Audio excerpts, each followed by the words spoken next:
ያላችሁ እርኩስ መናፍስቶች ግንኙነት ሶስት አይነት ብቻ ነው የተፈቀደው። እሺ ምን አይነት ታፕ አድርጉ። ከኋላ ነው የሚከለከለው በዋነኝነት። ስለዚህ የቁም የጎን እና ከላይ የቁም የጎንና ከላይ የቁም ማለት እሷና እሷ አንድ ላይ ተቆሞ ይደረጋል እንዴ ጋይስ? አንተ እንዴት አይነት ነው ጋይስ? የቁም አላለም አንዳች ማታ ላይ ቆምብህና የቁም እንዴት ነው ሰው እንዴት ቆሞ ያደርጋል? አልጋ የሌላቸው አሉ። ምን አሉ? ለነሱ አስበክ ነው? አልጋ ለሌላቸው አስበክ ነው? የቁም አንተ ሞክረከዋል ግን? እኔ አስቤ አይደለም መልእክት ነው። እሺ እኮ ገባኝ። ግን አንተ የቁሙ ሞክረኸዋል? የቁሙ ከባድ ነው ማለት አያቱት ሞክሯል። ይሄ እኮ ኡላ የሆነ ዱርዬ ሰውዬ እኮ ነው ጋይስ፣ የመጨረሻ ዱርዬ። አንተው ደንበኛ ወንበዴ ነህ። ከባድ ነው የቁሙ አለ። ተነስ ተቀጣ። አንደኛ ቅጣት እንደለመድከው ሄደክ ባናት። አንቺ ከባድ መሆኑን በምን አወቅሽው? አንተ ነህ ያልከው። አንተ እኮ ነው ያልከው የቁሙ ከባድ ነው አልክ። እኔ ምን አቅልሃለሁ? አይ ከባድ ነው ዱርዬ ነህ አልሽ። ስለዚህ ሞክረሽዋል አይደለም? ከባድ ዱርዬ ነህ ያልኩህ የቁሙ ከባድ ነው ስትል እንዴት ሞከርሽ? አሁን ዋናው ነገር ይሄ ከኋላ ያለውን ለማስቀረት ነው። ሰዎች ከኋላ እንዳያደርጉ፣ ከኋላ ሲያደርጉ ሌላ ቀዳዳ ውስጥ እንዳይገቡ ነው። እሱ ለማስቀረት የሚቀድ ነገር ይቅደድክ። እንደዛ ተብሎ ነው። ስማኝ፣ እየሰማኝ ነው? ደምሳሽ በትክክለኛ ስም ደምሳሽ። አሁንም እኮ 10,000 ልትገባ ነው እኮ ምን አስጨነቀ? ደምሳሽ አርፈህ ተቀጣ። እና ደግሞ ሌላ የማይሆን ነገር አልቀጣም። የማይሆን አሁን ፀጉርን ተቆረጥ፣ ጣትህን እንደዚህ አድርግ ምናምን ብትለኝ ላልል እችላለሁ። በሃይማኖት የመጣ እኔ መቀጣ አንድ ነው። የመጀመሪያ ሚጥሚጣ ምላስ ላይ ታደርጋለህ። እኔ አሁን ሚጥሚጣ ኬት አባት ያመጣልሃለሁ? እዛ ሰው ቤት ገብቼ ልለምን ነው በየጎረቤቱ እንዴ? ባቄላ ማን ይሰጣል? ባቄላ ካለ ሚጥሚጣም ይኖርሃል።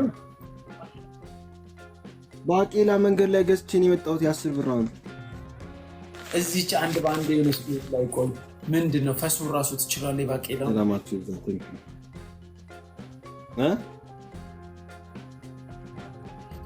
የባቄላውን ፈስ ባገኘሁት ምን ችግር አለው? ምን ችግር አለው? እግሬን አንስቼ መፍሳት ነው ከመጣብኝ። ምን አሳፈረኝ? አጠገቤ ሌላ ክፍል ላይ ነው ሰው ያለው፣ አይሸተውም።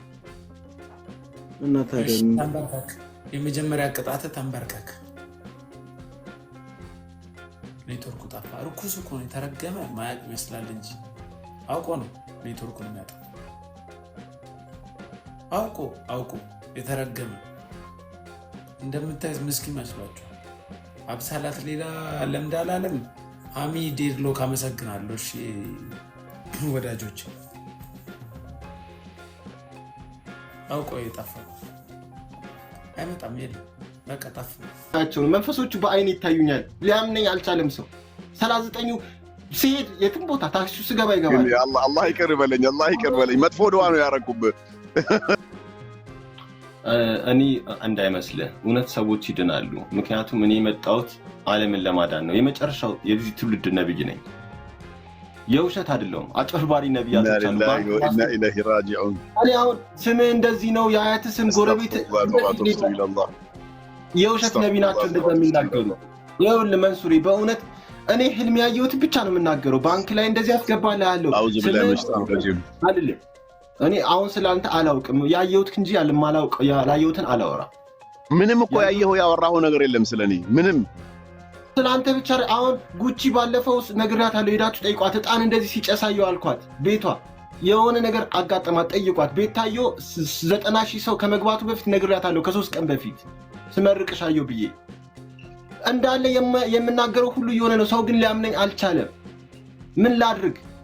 የተሻለ ህይወት አላህ ይስጥ። አሜሪካ ከመሄድ በፊት ተናግሬያለሁኝ የሆነ ነገር ይገጥማል ብዬ ያኔ ገና ጫልቱን ሳታገኛት ገጠመክ ጉድ የተባለ ነገር ገጠመክ። ምን ገጠመኝ? በቃ እንደማንኛውም ሰው ሄድ አልተሳካም፣ ተመልሼ መጣሁ።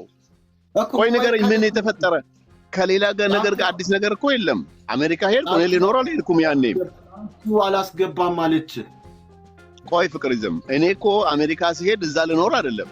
በቃ እንደማንኛውም ሰው ይተዋወቃል፣ ወደ ሜሬጅ ይሄዳል፣ ይታያያል። በሐላል ወይ ማየት ስለፈለኩ ሄድኩኝ። አልሆነም፣ ተመልሼ መጣሁ። ጫማ ማድረግ ጀመርክ ወይስ እንደው አሁንም ጫማ አታረግም? ኧረ አላደርግም በፍጹም። እንዴ አታርግ ተብዬ ዱላ ያዝ ተብዬ እንዴት ነው የማደርገው? እግዚአብሔር ያዘዘኝ። ማን ነው ዱላ ያዘ ያለ? የፍቅር አምላክ እግዚአብሔር ራሱ 32ቱ መንፈሶች ያናግሩኛል እኮ ተራብተዋል። እኔ ላይ እንቁላላቸው ጥሏል። ጫማ አታረገውም፣ በዱላ ነው የምትሄዱት። እዩት ይሄን ሰውዬ። ጫማ ማያረግ ትውልድ ሊፈጥርብን፣ ዱላ ይዞ የሚዞር ትውልድ ሊፈጥርብን። ኧረ ተው ፍቅሪዝም፣ ተው አላህን ፍራ አንተ ሰውዬ ተው። እስቲ ጣልጣል አድርጉ። 9 አበባ ስጡኝ እባካችሁ፣ 9 አበባ ስጡኝ እስቲ አንዴ እንኳን እንዳሸንፋለሁ። ኧረ ተው በእናትህ ሰው ሪከርድ ያደርጋል። ተው አትለምን በእናትህ ተው፣ ጉድ እንዳታረገን። ማን ይለምናል? መለመንኛ የሰው ልጅ ባህሪያችን ነው። እግዚአብሔር እንለምናለን፣ ሰው መንግስትም ራሱ ይለምናል። እንዴ እንኳን እኛ ምን ችግር አለ? አበባ ስጡኝ እባካችሁ፣ አበባ ጣል።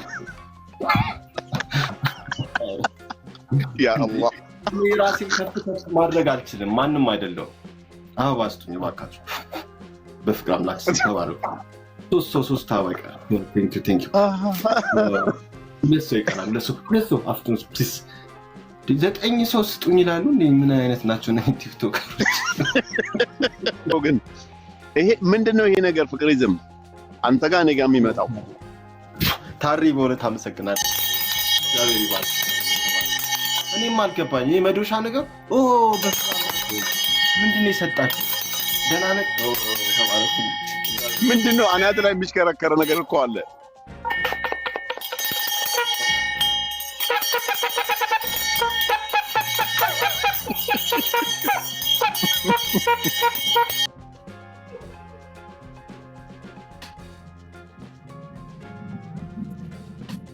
ዳንስ እንዳይመስል ግን ነገር እዩ።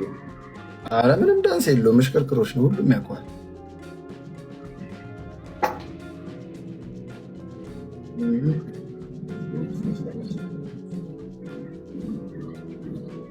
እንደዚህ ሌትስ ጎ ትሪፕል ጋይስ፣ ፍቱት በደንብ ልቀቁት። አንዴ ትሪፕል ያሚ በእውነት ክበር። እስቲ አንዴ ትሪፕል ያልቅና እቀጣለሁ።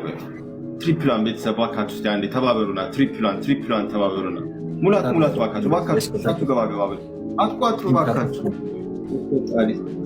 ያሚ አመሰግናለሁ። ለማንኛውም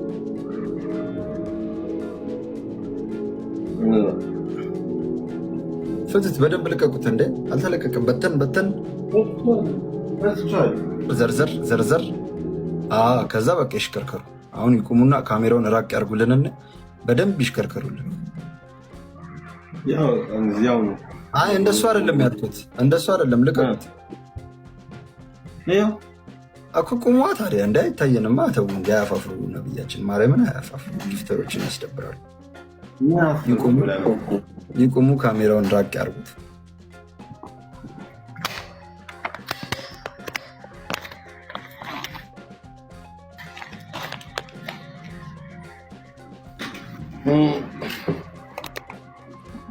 እሺ አይርቅም ካሜራው ነው አይርቅም ካሜራው ከዛስ ነው። ካሜራውን አርቁታ። ለምሳሌ የኔ ካሜራውን እንደዚህ ቆሟል አይደለ? እኔ ወደ ኋላ እርቃለሁ፣ ሰው ሙሉ ሰውነቴ ይገባል። እሺ ራኩ መሽከርከርሽ በደንብ ተሽከርከሩ። መሽከርከር እንደዚህ አዎ፣ በደንብ ተሽከርከሩ።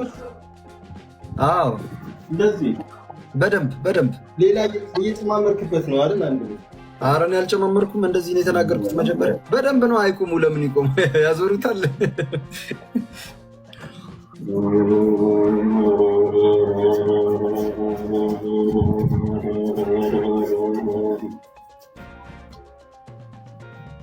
እንዲዞርብኝ ነው አላማ።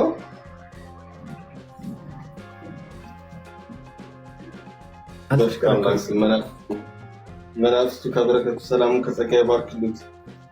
እየጨማመርክበት ይመስለኛል። ያልከኝ ቁጭ ብለህ ነው፣ አሁን ደግሞ ቆመ። ኧረ አላልኩም። ቁጭ ብለው እንዴት ይሽከረከራሉ? እርሱ አስማተኛ ነው። ቁጭ ብለው እንዴት ይሽከረከራሉ? ኦኬ ነብያችን በመጀመሪያ ድንግልናውን መች ነው ያጡት?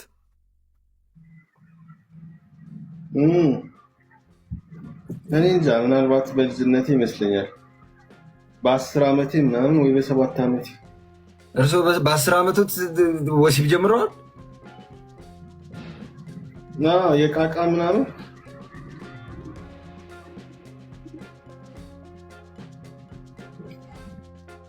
ቦዲ ካውንት ስንት ይመስለኛል? ቦዲ ካውንት ስንት ነው?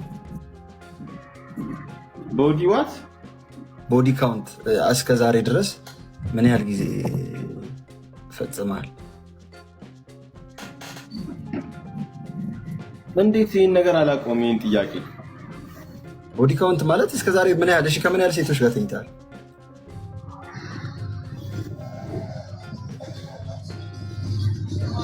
አላውቀውም።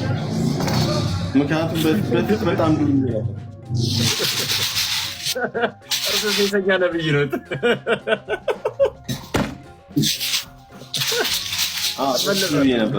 እንጫወታለን።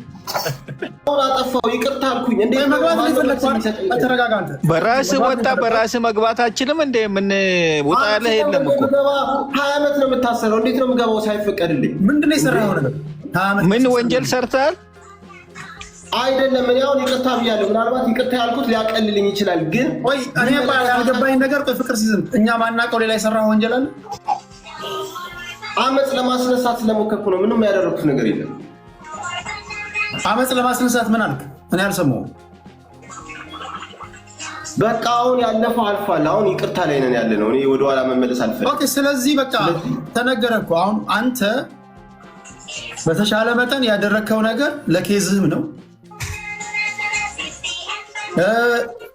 እነዚህ በፎቶ በቪዲዮ ከማይታዩ ልጆች ጋር እነሱ ገስት ላይ ገብተው አበባ ምናምን ስንት ሲሉልህ የቲክቶክ እንትን ቴምፖ መቆጣጠር ከብዶ አላስፈላጊ ንግሮች ተናግራል። ከዛ ደግሞ ይቅርታ ጠይቃል። ብትታሰርም እኮ ምንድነው አንተን ለማረም ነው። ለምንድን ነው የምታሰረው? ይቅርታ አልኩኝ። ነገሩ ነው። ይቅርታ በላይ ምን አለ? ቆይ ተረጋጋ። ብትታሰር እንኳን ቆይ ተረጋጋ እንጂ እኔ እኮ አንተን እኮ ሀሳብ እየደገፍኩ ነው። ብትታሰር እንኳን 4 ጊዜ እኮ ታስሬያለሁ። አዎ ታስረህም እኮ እስር ቤት ውስጥ ሃይማኖትን ማስፋፋት አለ። ብዙዎች በዚያ መልክ ነው ሃይማኖት የተስፋፉ። ምንም አትፍራ።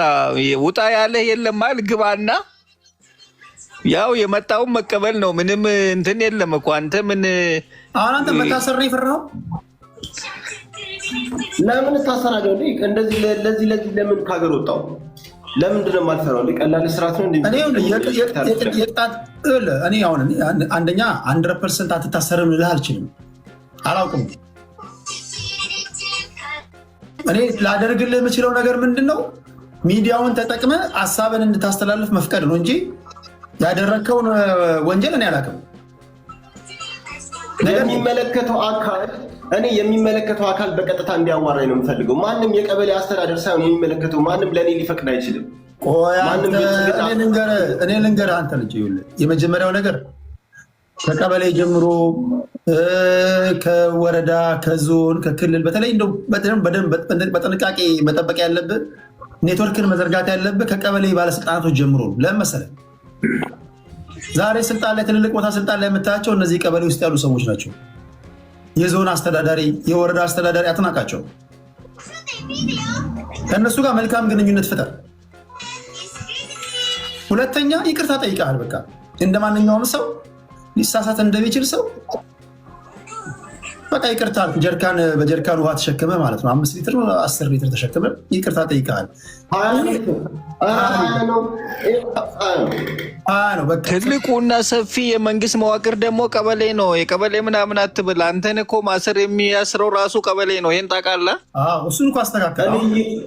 እሱ ራሱ ቅድም ይቅርታ የጠየቀውን እያፈረስክ ነው እኮ። ምን አሁን አንተ ከዚህ በኋላ አንተ እልውስ ገብተህ በቃ ተሰምተሃል እኮ ነቢይ ደምሳሽ እኔ ለማለት ይኸውልህ ቴዲ እኔ ለማለት የፈለኩት የኔን የሚፈቅድልኝ ማንም ሰው መፍቀድ አይችልም። የሚመለከተው አካል ባንክ እንደውሎ ፍቅር ሲዝም ይሄን ያለው ምናምን አንተ ጠቅላይ ሚኒስትሩ እንዲያናገርም ነው የፈለከው አንተ አይደለም። በሚመለከተው አካል ደረጃ ያለው በከፍተኛ ደረጃ ካልሆነ ሊፈቅድልኝ አይችልም ማንም ሰው። ገብቼ ነው እንዴት ነው የሚመለከተው አካል አንተም ፍራቻ ነው እንትን ያደረገህ እንጂ እኮ ውጣ ያለ ሰው የለማ። ነቢይ ደምሳሽ አንድ ነገር ልንገርህ፣ ወይም ትእዛዝ አልወጣብህም። አንድ ነገር ልንገርህ፣ ብትታሰር እንኳን ይቅርታ ሳትጠይቅ እንኳን ብትታሰር ዋናው ምንድነው ዓላማ? የእስር እኮ ዓላማ ጸባይ ማረሚያ ነው አይደል የሚባለው? ራሱ ጸባይ እንዲታረም ነው፣ እንድትሻሻል ነው። እኮ ጸባይ ታረምኩኝ እኮ ይቅርታ አልኩኝ እኮ። ይህ ይቅርታ ማለት መታረም ነው እኮ። ተረጋጋ። አንተ አሁን እኮ ሱሪ ባንገት ሆንክ እኮ። ገና የተናገርከው ይቅርታ እንኳን ሪከርድ ተደርጎ እኮ አልተንሸራሸረም እኮ። ተረጋጋ።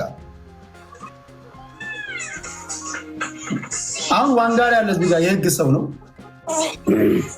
እኔ አደራ አለዋለሁ። ኢቭን አስቸጋሪ ከጠበቅነው ነገር እንኳን ውጭ እንኳን የሆነ ነገር ቢፈጠር በህግ ያግዛል ብዬ ተስፋ አድርጋለሁ። ዋንጋር ይሰማል? እኔ ይሰማኛል ሁሌ። ከሰው ይልቅ እግዚአብሔር ደግሞ አንተን በንጹህ ልብ የሚያውቅ ይመስለኛል። እና ምን ላደርግ እመጣለሁ ብለህ ነው? ምንም ላደርግ አልመጣም። ይዘው ፍቅር ሲዝም ስለዚህ ሃይማኖት ፕሪች ከማድረግ በፊት ጌታ ኢየሱስ አንድ ቃል ተናግሮ ዘግቶታል። እኔ እውነትም ህይወትም መንገድም ነኝ ብሎ ዘግቶታል። ሰው መንገድ ከፈለገ ህይወት ከፈለገ እውነት ከፈለገ ጌታ ኢየሱስ ጋር ብቻ ነው ሊመጣ የሚችል። ጌታ ኢየሱስ እውነት ከሆነ ሌላው ውሸት ነው። ጌታ ኢየሱስ ህይወት ከሆነ ሌላው ሞት ነው። ያመንከውን ተናግረሃል። እንደኛ ሃይማኖት ደግሞ ኢየሱስ ምናብ ነው። አምላክም አልነበረም ሰውም አልነበረም። ስለዚህ ኢየሱስ አያድንም። ሰዎች ተሳስተዋል።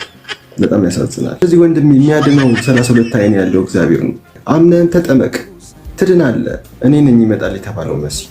መዳን በሌላ በማንም የለም፣ እንድንበት ዘንድ የተሰጠን ከሰማይ በታች ሌላ ስም የለም ብሎ ኦልሬዲ ባይብል ዘግቶታል። እኛ ደግሞ ስለ ክርስቶስ ኢየሱስ ስናወራ ድነንበት ነው፣ ህይወት አግኝተንበት ነው። ጨለማ ውስጥ ብዙ ልምምድ ውስጥ ነበርኩኝ እኔ። ነገር ነጥቆ ያወጣኝ የክርስቶስ ኢየሱስ ጸጋ ነው። ዓለምን እያጠፋ ያለው የኢየሱስ መንፈስ ነው።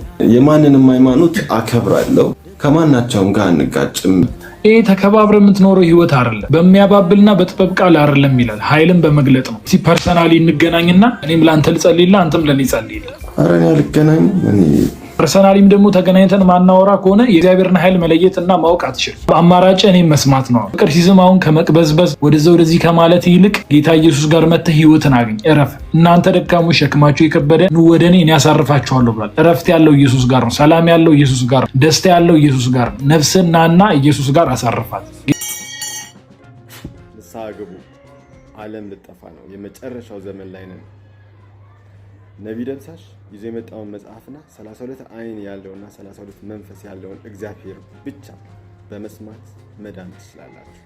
ይዤ የመጣሁትን መጽሐፍ በማመን ነቢይ ደምሳሽ ነቢያችሁ መሆኑን በማመን ብቻ ነው የምትኖሩት። ዓለም ልጠፋ ነው። ዓለም በብዙ ኒውክሌር ልጠፋ ነው። ኒውክሌር እና እንዲሁም ባለመግባባት በተለያዩ በሽታዎች ልጠፋ ነው። በፍቅር አምላክ በአንድ በእግዚአብሔር ስም ለምናችኋለሁ። መዳን የምትችሉት በፍቅር ሲዝም ብቻ ነው። ሰላማችሁ ይብዛ።